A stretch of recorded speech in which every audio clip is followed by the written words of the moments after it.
Luc, chapitre 15. Tous les collecteurs d'impôts et les pécheurs s'approchaient de Jésus pour l'écouter. Mais les pharisiens et les spécialistes de la loi murmuraient, disant, « Cet homme accueille des pécheurs et mange avec eux. » Alors il leur dit cette parabole. « Si l'un de vous a 100 brebis et qu'il en perd une, ne laisse-t-il pas les 99 autres dans le désert pour aller à la recherche de celle qui est perdue jusqu'à ce qu'il la retrouve? Lorsqu'il l'a retrouvée, il la met avec joie sur ses épaules et, de retour à la maison, il appelle ses amis et ses voisins et leur dit, « Réjouissez-vous avec moi, car j'ai retrouvé ma brebis qui était perdue. » De même, je vous le dis, il y aura plus de joie dans le ciel pour un seul pécheur qui se repent que pour 99 justes qui n'ont pas besoin de changer d'attitude. Ou bien, si une femme a 10 pièces d'argent et qu'elle en perd une, ne va-t-elle pas allumer une lampe, balayer la maison et chercher avec soin jusqu'à ce qu'elle la retrouve?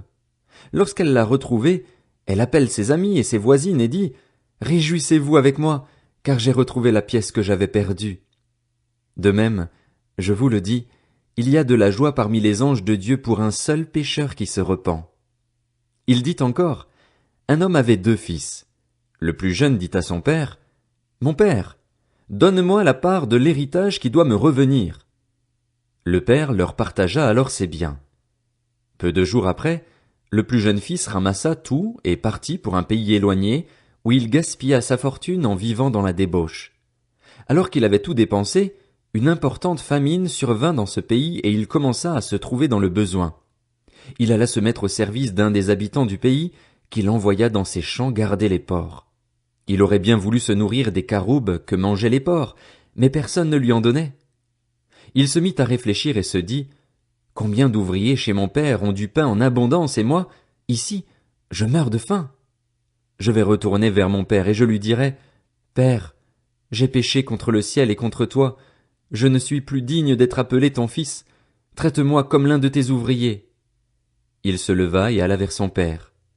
Alors qu'il était encore loin, son père le vit et fut rempli de compassion, il courut se jeter à son cou et l'embrassa.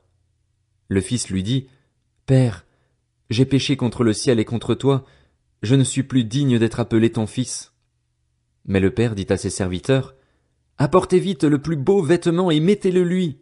Passez-lui un anneau au doigt et mettez-lui des sandales aux pieds. Amenez le veau qu'on a engraissé et tuez-le. Mangeons et réjouissons-nous, car mon fils que voici était mort et il est revenu à la vie, il était perdu et il est retrouvé. » Et ils commencèrent à faire la fête. Or le fils aîné était dans les champs. Lorsqu'il revint et approcha de la maison, il entendit la musique et les danses.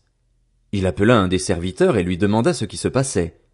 Le serviteur lui dit, « Ton frère est de retour et ton père a tué le veau engraissé parce qu'il l'a retrouvé en bonne santé. » Le fils aîné se mit en colère et il ne voulait pas entrer.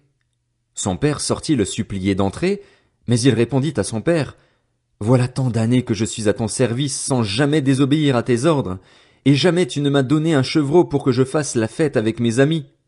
Mais quand ton fils est arrivé, celui qui a mangé tes biens avec des prostituées, pour lui tu as tué le veau engraissé. » « Mon enfant, lui dit le père, tu es toujours avec moi et tout ce que j'ai est à toi.